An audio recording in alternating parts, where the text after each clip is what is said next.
last week we were about to pay that price, but good sense prevailed, and this conflict was averted. But for how long?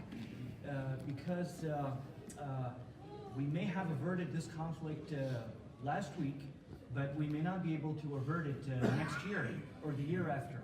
So it's a very serious situation. The good news is the fact that the international community, despite the complex interests of the nation states, the international community is moving forward, and I'm happy to report to you, Mr. Chair, that in this very council, last year in June, the international community moved forward on an intractable conflict like Kashmir, which is the oldest item on the agenda of the UN Security Council, and frankly, everybody had lost hope that there could be any progress in this conflict. But despite the long period that passed, almost 7 decades, and despite the complex international relations and interests of the countries, the Council moved forward and applied pressure on the two countries involved, main countries involved in this conflict, and those two countries are Pakistan and India. And specifically, the Council pointed out the role of the larger country in this conflict, and that is India, which is also the largest democracy by size, emphasized the role of that large democracy and the role of its armed forces in the major abuses and human rights violations taking place in Indian-controlled Kashmir, the part of Kashmir that is under Indian military occupation since October 1947. And so that's the good thing is that the international community now is demanding an impartial international investigation into what the Indian military has been doing in that area since 1947. I mention this why? Because last week when we had the situation where we came close, the world came close to a nuclear war, it's a good thing. First of all, it's a bad thing when we see large democracies resisting any attempt at accountability.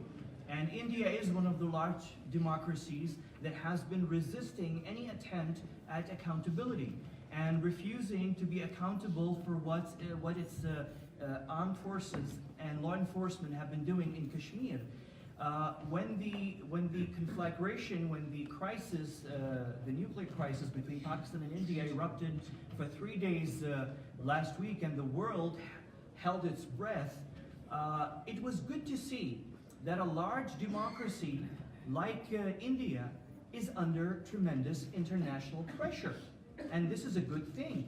So in June 2018, the United Nations applies a pressure on India by demanding an international investigation on what the Indian Army is doing in Kashmir, and that was in June 2018. And in March, in February, end of February and early March 2019, we see the international community come together to apply pressure on this large democracy, vibrant democracy, India, number one, to stop the possibility of launching a war, number one, and number two, to be accountable for what it's doing in Kashmir and not hide its human rights violations in Kashmir behind the tag of fighting terrorism. So, although we may not have noticed this, but something very huge happened and changed in the world in this last 1 week.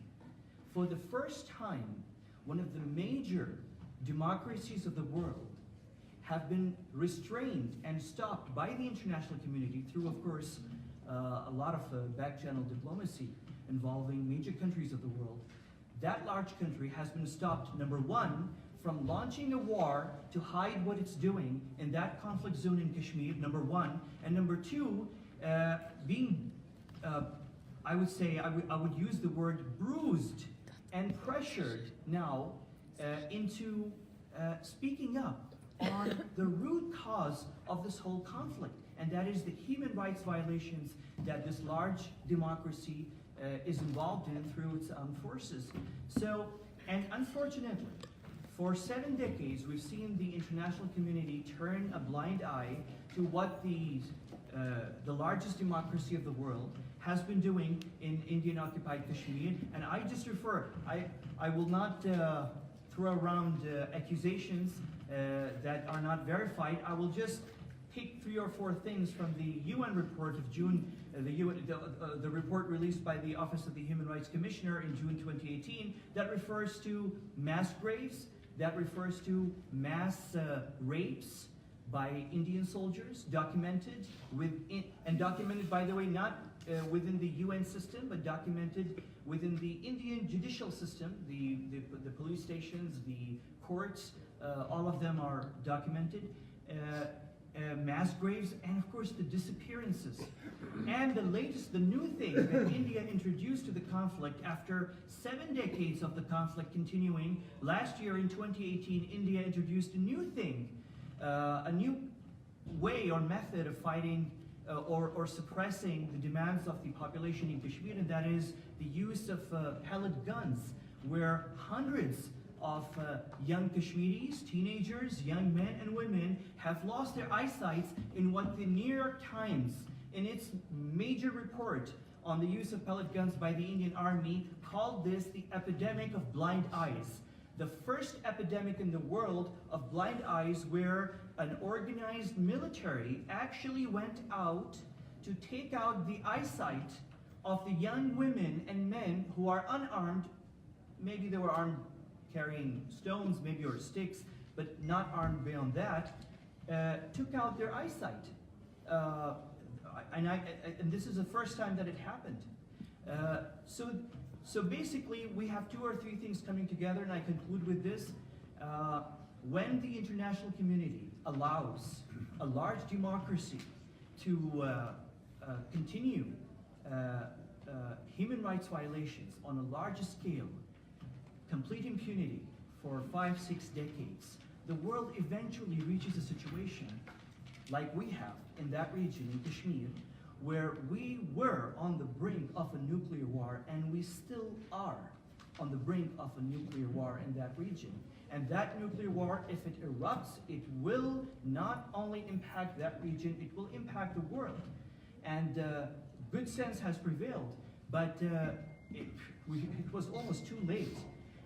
So India is a great example, number 1, of a large democracy that can go on and not be stopped by the international community. But when the situation worsens, when 2 or 3 players in that conflict happen to have nuclear weapons, the world intervenes.